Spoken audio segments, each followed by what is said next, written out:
State proof base theorem ఉన్నప్పుడు base theorem ప్రూఫ్లో statement రాసిన ఫస్ట్ నో వేరియంట్ సెట్ అంటారు.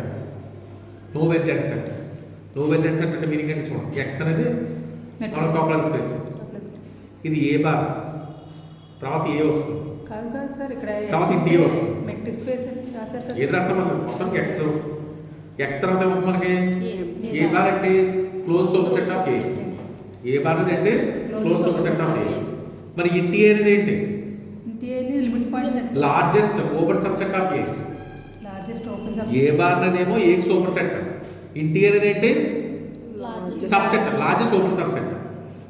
ఇప్పుడు ఇక్కడ నో వేరియంట్స్ అంటే మీనింగ్ ఏంటంటే ఇంటి ఏ బార్ ఎంటీ సెట్ అవ్వాలి. ఏ బార్ ఇది కదా, దానికి ఇంటి కూడా ఉంటుంది కదా, లార్జెస్ట్ ఓపెన్ సబ్ సెట్, అది ఎంటీ సెట్ అవ్వాలి. దాంట్లో ఎలిమెంట్స్ ఏమవుతుందని చెప్పాలి. చెప్తే అర్థమవుతుంది. ఏ బార్ ఇది ఏ, ఇది ఇంటి ఏ. ఈ ఏ బార్కి ఏ మధ్యలో ఇంటి ఏ బార్ కూడా ఉంటుంది. ఆ ఇంటి ఏ బార్ కనుక ఎంటీ సెట్ అయితే అప్పుడు ఏమంటాం మనం? ఏ నో వేరియంట్ సెట్ అంటాం.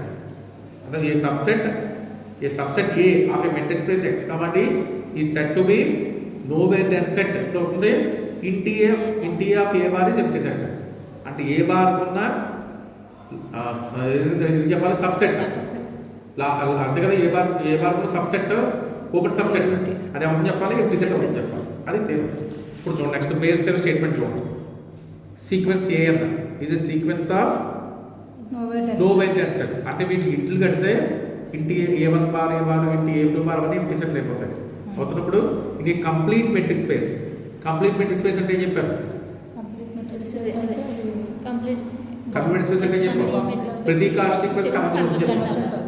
అదే నువ్వు మెట్రిక్ స్పేస్ లో ప్రతి కాస్ట్ సీక్వెన్స్ కంపల్సరీ అయితే మెట్రిక్ స్పేస్ గా ఉంటాం. మెట్రిక్ స్పేస్ అంటాం. Metric space then there is a point x in x that not in any other ans. అంటే అప్పుడు ఇలాగ అంటే ఎక్స్ సీక్వెన్స్ ఏ అనేది నో వేరియంట్ సెట్ అయ్యి ఎక్స్ అనేది కంప్లీట్ మెట్రిక్ స్పేస్ అయినప్పుడు ఎక్స్లోకి ఎలిమెంట్ ఉంటుంది. ఎక్స్ అది దేంట్లోనే ఉండదు. అంటే ఏ1లో ఉండదు, ఏ2లో ఉండదు, దేంట్లోనే ఉండదు అని చెప్పాలి. ఇంటి ఏ బార్లో ఉన్న ఎలిమెంట్స్ ఇందులో ఉండవు. అంటే ఆ డిస్జాయింట్ మాట అంటే దీనికి ఏంటి ఎక్స్ ఏ డిస్జాయింట్ అయిపోతాయని చెప్పాలి. అంతే కదా. ఎక్స్లో ఎలిమెంట్ దీంట్లో ఉండదు. మీనింగ్ ఏంటి? ఎక్స్లో ఒక ఎలిమెంట్ ఏ1లో ఉండదు, ఎక్స్లో ఒక ఎలిమెంట్ ఏ2లో ఉండదు. అలా చెప్తూ ఉంటే ఏ1 ఏ2 ఎక్కడికి వెళ్ళిపోతాయి? ఎక్స్ బయటకు వచ్చేస్తాయి, క్యాపిటల్స్ బయటకు వచ్చేస్తాయి చెప్పాలి. అది ఇక్కడ రాసాను డయాగ్రామ్ కూడా వేసాను. కరస్పాండింగ్ డయాగ్రామ్ చెప్తాను. ఇలా రాసుకున్నాం అనుకోండి, ఇక్కడ ఎక్స్ ఏలు ఇక్కడ వస్తాయి, ఏలు బయట ఉంటాయి మనకి, ఇవి లోపల ఉంటాయి. అది చెప్తాను. సో ఈ డయాగ్రామ్ అర్థమైతే థియరీ ప్రూఫ్ మనం రాసేయచ్చు. దాని నుంచి డయాగ్రామ్ చూస్తూ చేసుకోవాలి. డయాగ్రామ్ డిపెండ్ అవుతుంది మనకి థియరీ ప్రూఫ్ అంతా. డయాగ్రామ్ చేస్తాను, అందుకే నేను కలర్స్లో వేసేసాను. First one by hypothesis sequence A అనేది sequence of no variant sets. No variant sets అంటే మీనింగ్ ఏంటి? ఇంటి of A N bar is equal to empty set for all N. అర్థమవుతుందా? By hypothesis X common is complete metric space. Complete metric space అంటే ఏంటి? Every cost equal to X is convergent in X. ఇప్పుడు since X is subset of X కదా, X subset of X అయితే ఎప్పుడైందో ఇంటి of X bar కూడా ఎంత అవ్వాలి మనకి? ఎంటీ సెట్ అవ్వాలి. ఎవ్రీ ఓపెన్ సబ్ సెట్ రాస్తాం కదా, నో వేరియంట్ సెట్ రాస్తాం కదా. ఎప్పుడైతే ఎక్స్ సబ్సెట్ ఆఫ్ ఎక్స్ అయిందో X is no variants in X. అంటే మీనింగ్ ఏంటి? ఇంటి ఆఫ్ ఎక్స్ ఎక్స్ బార్ కూడా ఇవ్వాలి మనకి ఎంటీ సెట్ అవ్వాలి. అది గుర్తుపెట్టుకోవాలి. Next by hypothesis A1 is no variant set. అంతే కదా. ఎప్పుడైతే నో వేరియంట్ సెట్ అయితే there exist an open sphere S1 with radius less than 1 disjoint with A1. No variant set meaning ఏంటి? దాంట్లో ఓపెన్ సెట్స్ ఏముండవు. ఓపెన్ సెట్స్ లేవంటే meaning ఏంటి? Open set బయటకు వెళ్ళిపోతుంది. అంతే కదా. కాబట్టి ఓపెన్ సెట్ S1 ఉంటుంది. అది దేంతో డిస్జాయింట్ అవుతుంది? A1తో. దాని రేడియస్ ఏమవుతుంది? Less than 1. రాసాలి చూడండి ఇక్కడ S1 దేంతో డిస్జాయింట్ అయింది? A1తో అయింది. S1 రేడియస్ లెస్ దాన్ 1 తీసుకున్నాం. అర్థమైందా? S1 తర్వాత ఏం రాస్తాం? నెక్స్ట్ F1 అంటే ఇక్కడ close set. F from closed, S from open. అర్థమైందా? ఆ F1 నుంచి ఏమవుతుంది? నెక్స్ట్ S2 నుంచి వస్తుంది మళ్ళీ మనకి F2 నుంచి వస్తుంది మనకి S3 నుంచి వస్తుంది మళ్ళీ మనకి F3 నుంచి S4. తగ్గిపోతుంది, సైజ్ తగ్గించేస్తాం. ఓపెన్ ఓపెన్ డిస్జాయింట్ అయ్యే ఓపెన్ సెట్ ఉంది కదా, దాని రేడియస్ తగ్గించేస్తాం అలాగా. అంటే ఒకసారి లెస్ దాన్ 1, ఒకసారి లెస్ దాన్ 1/2, 1/2 స్క్వేర్, 1/2/4 రాస్తామాట. దాదాపు దాని రేడియస్ ఏమన్నా 0 అయిపోతుంది, లాస్ట్ పాయింట్ వచ్చేస్తుంది. అది రాస్తాం. ఆ పాయింట్ ఇంట్లో ఉంటుంది, దేంట్లోనే ఉంటుంది, అది తేలుతుంది. ఆ పాయింట్ ఇప్పుడు విండో ఇలా పాయింట్కి ఇస్తే పాయింట్ ఇక్కడ వస్తుంది, ఆ పాయింట్ దేంట్లోనే ఉండదు. దీన్ని తెలుసుకోవాలి, ర్యాక్లో తెలుస్తుంది. ఇప్పుడు రాస్తుంది. ఇప్పుడు ఏం రాసాను first, there exist an open square S1 radius less than 1 disjoint from A1. అంటే S1 ఇంటర్సెక్షన్ A1 అయింది 5.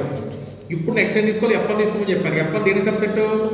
Close subset of closed sphere contained in concentric with S1.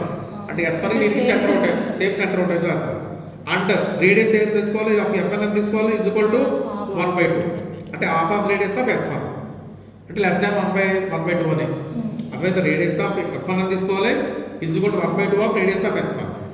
ఇప్పుడు కన్సిడర్ ఇంటి F1 ఆల్రెడీ క్లోజ్డ్ కదా, ఇంటి F1 అనేది non empty set తీసుకోండి.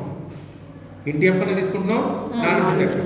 అంటే ఏమైనట్టు ఇక్కడ F2 is a closed.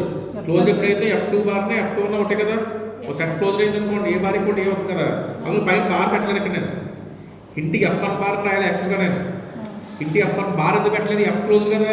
Close అయితే ఒక సెట్ క్లోజ్ అయితే 5 బార్ 5 ఉంటాయి క్లోజ్ సెట్. కాబట్టి F1 బార్ ప్లస్ F రాసాను, తప్పదు F రాసాను. ఇంటి F1 నాన్ ఎంప్టీ సెట్ తీసుకోండి. అంటే దాని మీనింగ్ ఏంటి, దీంట్లో ఎలిమెంట్స్ ఉన్నాయి అంతే కదా. ఇప్పుడు ఎలిమెంట్స్ తోటి ఫామ్ చేయండి. నెక్స్ట్ మళ్ళీ ఇప్పుడు ఇది F1 వచ్చి నెక్స్ట్ కూడా తీసుకోండి A2. మళ్ళీ A2 is knower dense X. కాబట్టి ఏమవ్వాలి, A2తో డిస్జాయింట్ A2 S2 తీసుకోవాలి. దాని రేడియస్ ఎంత తీసుకోవాలి, less than 1/2 radius of A2. 1/2 radius of A2 which is distance from disjoint from and disjoint from A2. అర్థమవుతుందా? A2 అనేది ఓవర్ నెట్ సెట్ కాబట్టి A2తో disjoint అయ్యేటట్టుగా S2 వస్తుంది. S2 రేడియస్ ఎంత ఉంటుంది మనకు, less than 1/2 of radius of A2. అదే కదా. మళ్ళీ A2 నుంచి ఏం తీసుకోవాలి, కన్సిడర్ ఓపెన్ సెట్ F2. అంతేనా? F2 కూడా దేంతో కాన్సెప్ట్ అవ్వాలి, S2 అవ్వాలి. రేడియస్ ఏమవ్వాలి, less than 1/2 radius of S1. S2 radius ఎంత రాసాం మనం ఎంతకన్నా, 1/2 రేడియస్ ఆఫ్ S1 రాసాం. అంటే మొత్తం మీద 1/2 స్క్వేర్ రేడియస్ ఆఫ్ S1 వచ్చింది.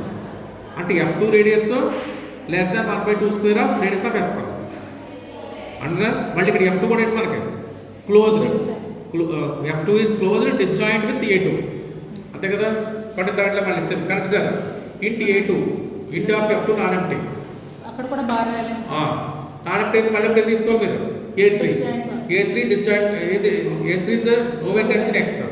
అంటే మీనింగ్ ఏంటి, అప్పుడు మళ్ళీ ఓపెన్ సెట్ S3 వస్తుంది అంతే కదా. S3 రేడియస్ ఎలా తీసుకోవాలి, 1/2 స్క్వేర్ రేడియస్ ఆఫ్ A3. అర్థమైందా?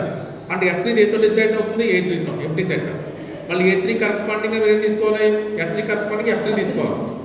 F3 close subset of S3 తీసుకుంటాం. రేడియస్ ఏమన్నా మనకు, radius F3 radius less than 1/2 radius of S3. అంటే 1/2 క్యూబ్ రేడియస్ ఆఫ్ S1. అర్థమైంది? అలా తీస్తూ మనకు సీక్వెన్స్ వచ్చింది చూడండి. Consider by continuing the process set of sequence of Fn is a closed spheres such that Sn plus 1 దేంట్లో ఉంది అంతే కదా. బార్ పెట్టాం, F1 బార్ పెట్టాం కదా, F క్లోజ్డ్ కదా, బార్లో ఉండవు. ఇక్కడ Sn ప్లస్ 1 ఏమో ఇంట్ ఆఫ్ Fn బార్లో ఉంటుంది.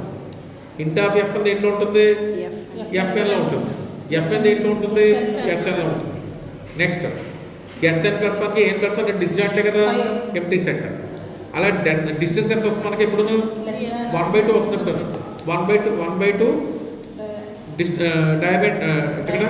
డయామీటర్ ఆఫ్ Sn అంటే 1/2 to 4n. ఈ కండిషన్ కూడా వస్తున్నాయి. Therefore sequence Sn is a decrease sequence అయింది. డిక్రీజ్ దాని సైజ్ ఏమవుతుంది మనకి, టెన్స్ టు 0 వచ్చింది. Then by Cantor intersection theorem ఏమవుతుంది మనకి, ఒకే సింగిల్ ఎలిమెంట్ ఉంటుంది చెప్పాం అక్కడ. కాంట్ ఇంటర్సెక్షన్ చెప్తే ఏమవుతుంది మనకి, D of Fn tends to 0 అయితే ఒకే సింగిల్ ఎలిమెంట్ ఉంటుంది చెప్తుంది.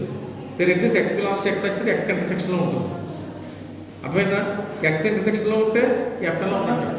Fn దీంతో డిస్జాయింట్ అవుతున్నాయి ANతో, X అంటే ANలో ఉండదు అంతే కదా. తీరబోయే